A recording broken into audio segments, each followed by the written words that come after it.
Hello students, this is Vaibhav Agarwal from My Child Learn and I am here to make you explore this interesting chapter which is called Nutrition in Plants. So, as the name suggests, we will be studying about this special word called nutrition, and we see plants everywhere in the environment. You know about plants. So, now you must have been thinking about the word nutrition. What does it mean? You must have heard that vegetables are nutritious, or you must have seen many television ads in which this term is used. But what actually is nutrition? So, to understand this concept, meaning of nutrition, we would be exploring this chapter and I hope you will enjoy learning it. Now, in this chapter, we will be discussing about nutrients, nutrition, autotrophic and heterotrophic nutritions. Basically, these are the modes of nutrition. Then we will talk about photosynthesis. It is a main concept of the chapter. In this, we will be studying about role of chlorophyll, role of stomata, absorption of water and minerals, process of photosynthesis. Then we will be studying about testing the presence of starch, how we test the presence of starch. Then we will study about the types of heterotrophic nutrition, that are saprotroph, parasite, insectivorous plant, symbiotic relationship. And in the end, we will be studying about how are nutrients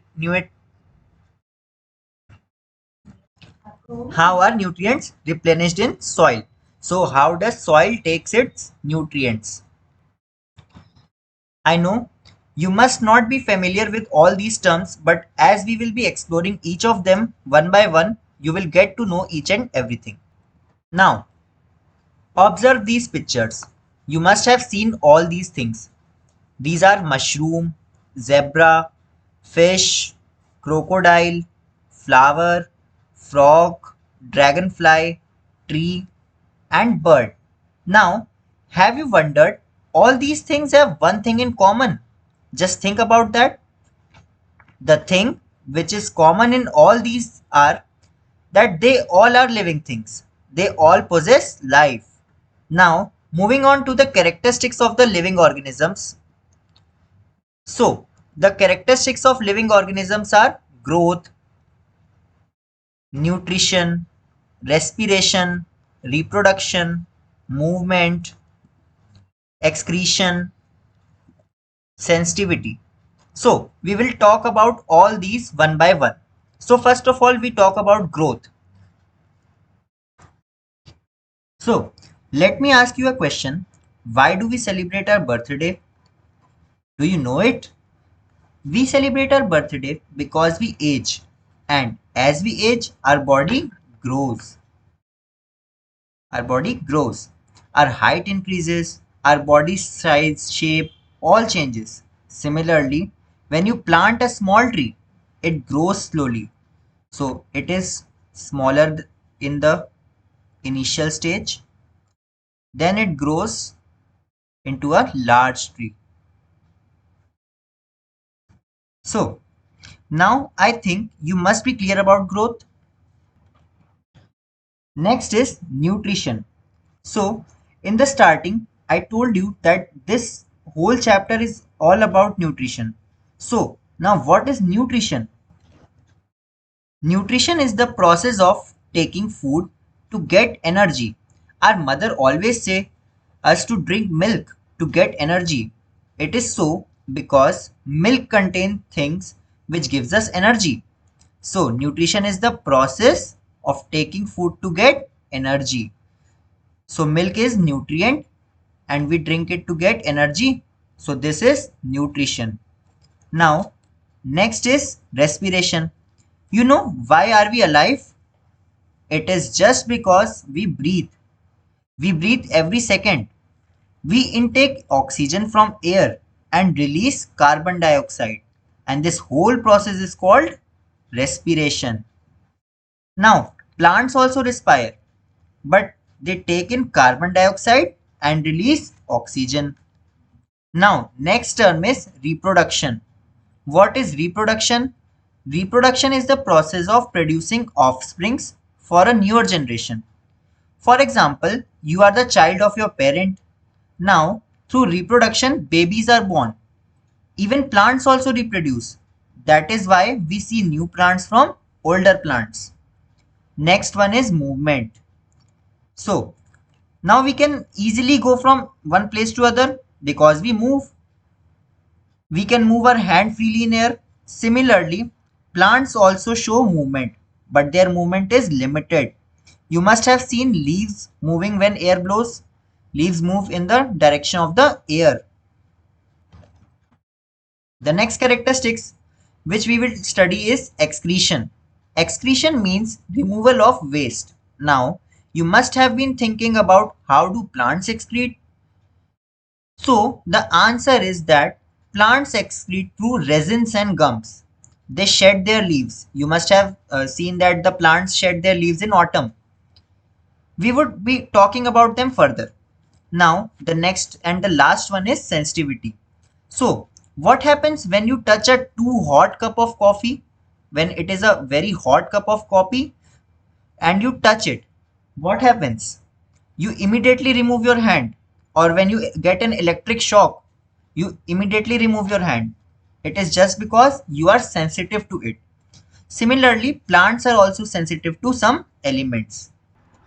Now, we will discuss about life processes.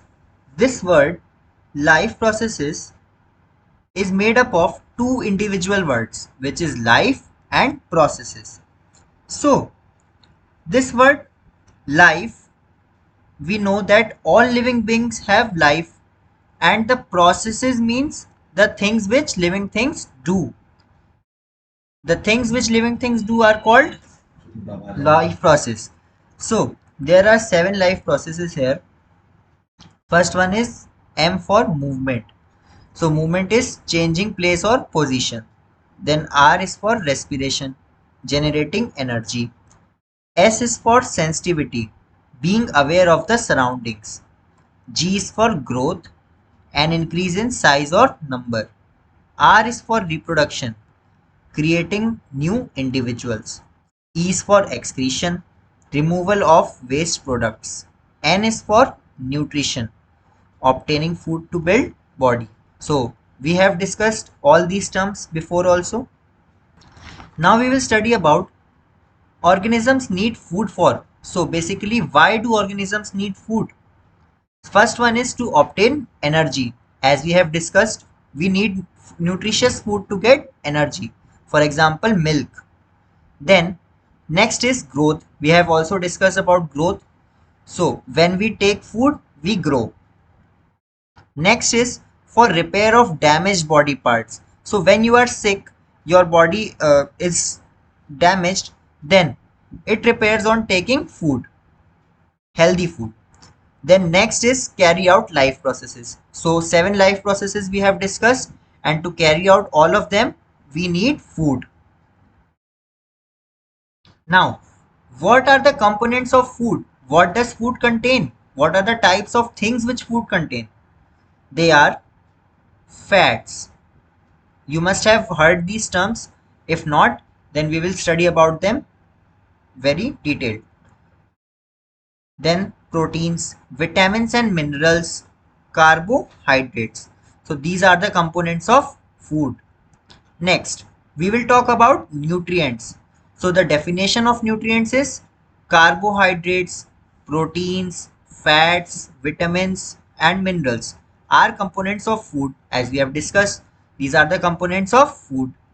These components of food are necessary for our body and are called nutrients. So whatever food we take and which gives us energy, which gives us high energy, it is called nutrients. So all the food which gives us energy and helps us to carry all the life processes is called nutrients. So here are the list of nutrients. They are carbohydrates, proteins, fats, vitamins, minerals and water. These all are the nutrients. Now we will discuss about nutrition. So we have already heard this term. Nutrition is the mode of taking food. So what is nutrition?